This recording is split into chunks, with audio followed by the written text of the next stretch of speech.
Hello everyone. आज हम बात करेंगे empathy canvas for design thinking. So basically you have to understand empathy before going for empathy canvas. So empathy होता क्या है?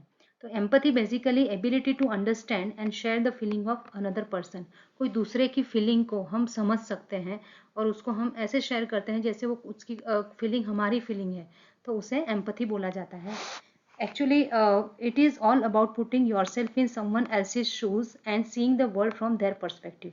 मतलब वो क्या फील कर रहे हैं उसको हमको खुद को फील करना है, हमको उनकी जगह पे अपने आप को रख के देखना है और उनका पर्सपेक्टिव समझना है। So basically empathy is different from sympathy. Sympathy होता है सहानुभूति, मतलब वो पैसिव है। मतलब हम सॉरी फील करते हैं कि भाई तुझे दुख हो रहा है, तो आप अपने पॉइंट ऑफ व्यू से उनको कुछ एडवाइस दे सकते हैं, कुछ जजमेंट पास कर सकते हैं। बट जब आप एम्पथाइज करते हो, मीन्स जब आप एम्पथी फील करते हो for someone, then it is a active feeling and you are trying to understand someone else's feeling as कि वो आपकी ही फीलिंग है और आप ही वो दर्द महसूस कर रहे हैं। तो आप क्या करेंगे? आप रूट कॉज में जाएंगे कि क्या प्रॉब्लम है, उसका आप सॉल्यूशन निकालने की ट्राई करेंगे और उनको आप कंफर्ट देंगे। So empathize with someone is to understand their perspective by keeping yourself in their position. उनकी पोजिशन को खुद को रख के अगर आप वहाँ पे होते तो आपको क्या फील होता और आप क्या स्टेप्स लेते, वो आपको सोचना है। तो वही होता है एम्पथी, जो होता है समानुभूति इन हिंदी। सिंपथी सहानुभूति और ये है समानुभूति, मतलब सेम वही फील कर रहे हैं जैसे वो फील करते हैं। तो आप ज़्यादा अच्छे से उनका पेन और उनके प्रॉब्लम समझ सकते हैं। So importance of empathy in design thinking. Design thinking आपको जैसे पता है कि it's a human centred approach. So ये सबसे फर्स्ट फेज यही होता है डिज़ाइन थिंकिंग प्रोसेस का। क्योंकि ये ह्यूमन सेंटर्ड है, इसलिए आपको अपना जो भी एजम्पशंस है अबाउट द वर्ल्ड, उसको आपको साइड पे रखना है और आपको उनके यूजर्स उनकी नीड को समझना है bye keeping yourself in their position. तो ही आप अच्छे से डिज़ाइन सॉल्यूशंस दे पाएंगे जो रियली में उनकी नीड को सेटिस्फाई करता होगा।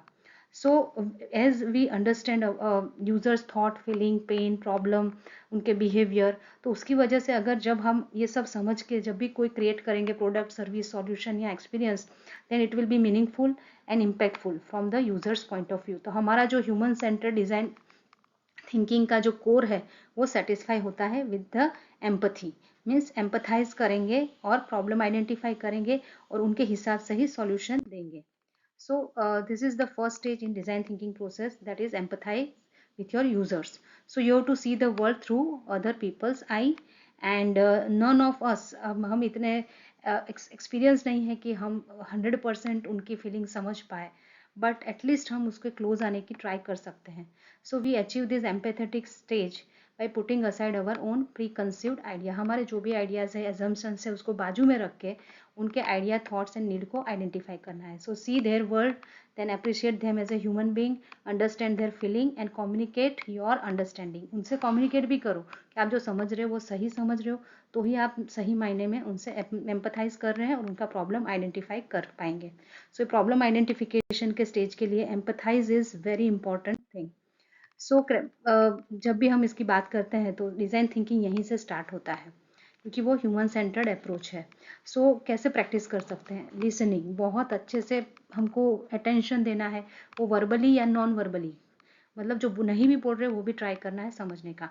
ओपन एंडेड क्वेश्चंस पूछ सकते हैं, स्टोरी टेलिंग कर सकते हैं, उनका डीपर इंसाइट ले सकते हैं by encouraging the story telling. आप उनसे स्टोरी पूछ सकते हैं कि क्या था, तो वो स्टोरी बताएंगे तो आपको ज़्यादा पता चलेगा। देन ऑब्जर्व देयर बिहेवियर, कैसे वो इंटरेक्ट करते हैं विथ एनवायरनमेंट, प्रोडक्ट, सर्विसेज या किसी और के साथ भी। देन रिफ्लेक्ट एंड सिंथेसाइज, जो भी आपको मिसिंग लग रहा है, so you try to connect the dots whatever you have learn and identify the pattern. कुछ पैटर्न आपको मिलेगा कि ये इस टाइप का कुछ प्रॉब्लम हो सकता है। तो आपको जब यूज़र के नीड्स, प्रॉब्लम्स, पेन पॉइंट पता चलेंगे तो आप एग्जैक्टली प्रॉब्लम आइडेंटिफाई कर पाएंगे।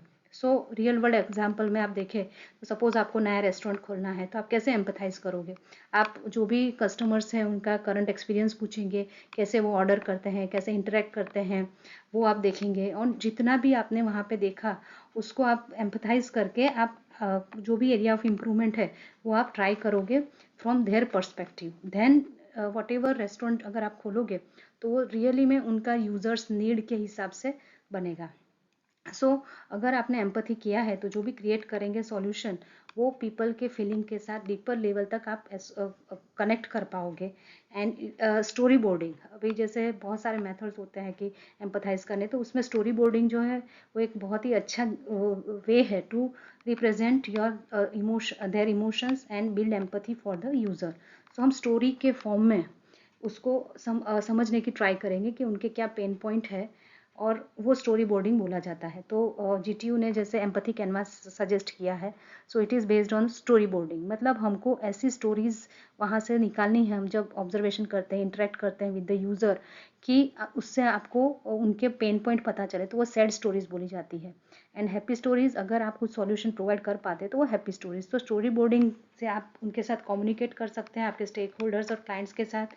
So when ever you want to go for any solution, and it is very essential that listening, observing and understanding, तो ही आप better solutions दे पाएंगे for a given problem. So now this is the empathy canvas that you have to prepare. So this you have to fill design by and all users. You have already identified stakeholders. Now stakeholders are those people, users तो पता है जो use करने वाले हैं आपका जो भी सॉल्यूशन है वो, पर स्टेक होल्डर्स वो लोग होते हैं, वो या तो डायरेक्टली आपके जो भी आइडियाज़ है या सॉल्यूशंस है उसको या तो अफेक्ट कर सकते हैं, या वो अफेक्ट हो सकते हैं। मतलब बहुत सारे लोग हैं जो आपके आइडिया से या तो अफेक्टेड है, हो सकते हैं, या कोई उनको अफेक्ट कर सकता है, तो सभी स्टेक होल्डर्स हैं। तो स्टेक होल्डर्स ज़्यादा होते हैं जो भी डायरेक्टली इनडायरेक्टली आपके आइडिया के साथ जुड़े हुए हैं, तो वो सब स्टेक होल्डर्स में आते हैं। एक्टिविटीज़ भी आपने आइडेंटिफाई की है, तो यहाँ पे स्टोरी बोर्डिंग टेक्निक से हमको एम्पथाइज करना है with the users, and then we have to suggest the solution. तो दो सैड स्टोरी एंड दो हैप्पी स्टोरी आपको बनाना है। अभी हम एक एग्जांपल देखते हैं। AEIU में हमने ये एग्जांपल लिया था, problem in public transport system.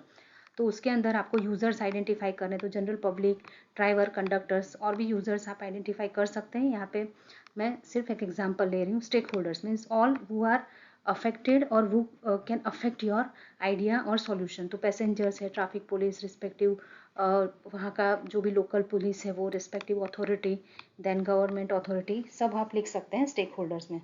Then activities, तो वहाँ पे सर्वे कर सकते हैं आप, ट्रैफिक जंक्शन पे ऑब्जर्वेशंस ले सकते हैं, कितने व्हीकल्स आए गए, मैपिंग कर सकते हैं उनका, एयर पोल्यूशन मेजरमेंट कर सकते हैं, नॉइज़ मेजरमेंट। अभी हमको एम्पथाइज करना है विद द पीपल। तो यहाँ पे दो स्टोरीज बनाई गई है। तो हम दोनों स्टोरीज जैसे try to understand.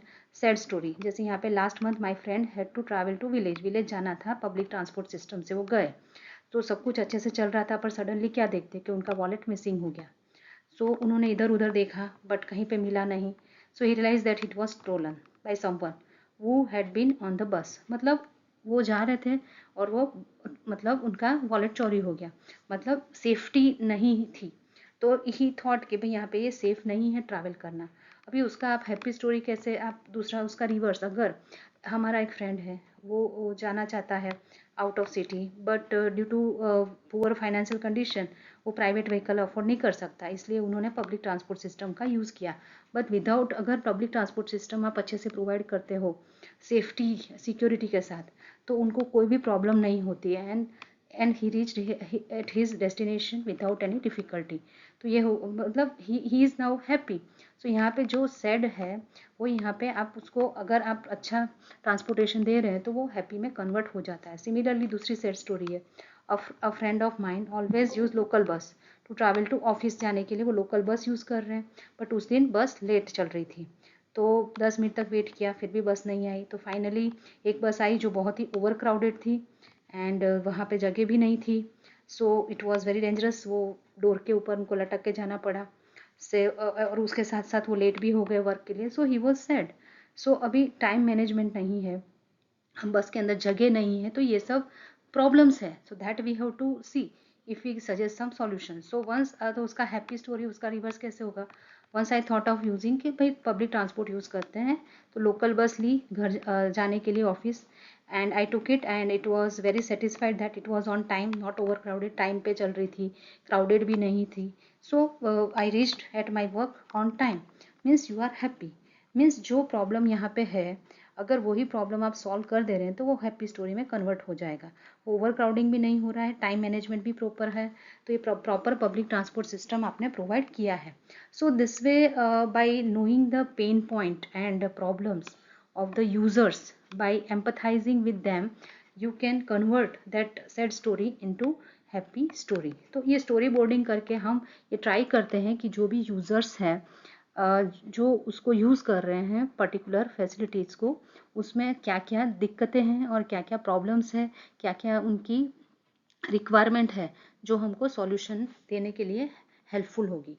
So now keeping yourself in their position, try to understand their problem and then suggest the solution. तो ये मीनिंग होता है एम्पैथी कैनवास का। So these are the references that I have used. As you know that this is the GTU portal on which DE portal you can find all these canvases, and ultimately you have to upload everything on this particular portal itself. So you can go and visit that. So empathize is very important stage of our design thinking process, क्योंकि सबसे पहले हमको हमारा problem define करना है, उसके लिए हमको observation and empathise with the people, so that हम प्रॉब्लम प्रॉपर आइडेंटिफाई कर पाएंगे एंड उसी हिसाब से ह्यूमन सेंट्रिक अप्रोच से एम्पथाइज करके प्रोबेबल सॉल्यूशन, जो बहुत ही अच्छा सॉल्यूशन होगा from the user point of view, वो हम सजेस्ट कर पाएंगे। सो आई होप दैट ये लेक्चर आपको यूज़फुल हुआ हो। तो प्लीज़ लाइक करें, share with other students also, comment भी कर सकते हैं, सब्सक्राइब करें मेरी चैनल अगर आपने नहीं की है तो। Thank you.